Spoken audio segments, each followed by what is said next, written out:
સરકારના આદેશ બાદ જાગ્યું તંત્ર. ફાયર એનઓસી ન હોવાથી ક્રિષ્ના વોટર પાર્ક ફન બ્લાસ્ટના માલિક સહિત 8 ગેમ ઝોન સંચાલકો સામે ગુનો દાખલ.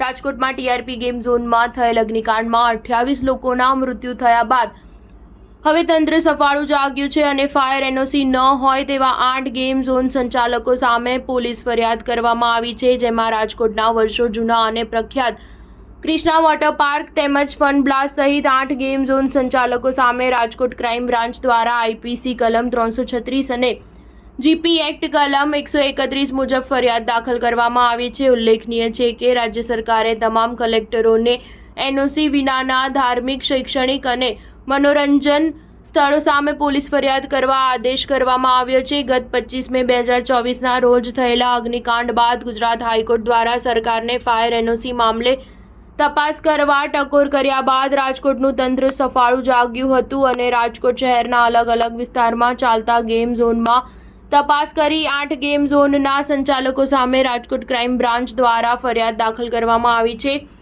રાજકોટ ક્રાઇમ બ્રાન્ચ દ્વારા આઈપીસી કલમ 336 અને જીપી એક્ટ કલમ 131 મુજબ ફરિયાદ દાખલ કરવામાં આવી છે. એટલે કે જે કોઈ વ્યક્તિ માનવ જીવન અથવા અન્યની વ્યક્તિગત સલામતીને જોખમમાં મૂકે તેટલું ઉતાવળથી અથવા બેદરકારીપૂર્વક કોઈપણ કૃત્ય કરે છે તેની સામે ફરિયાદ કરવામાં આવેલ છે. સ્ટાર ન્યૂઝ 7 હંમેશા સચ્ચાઈની સાથે.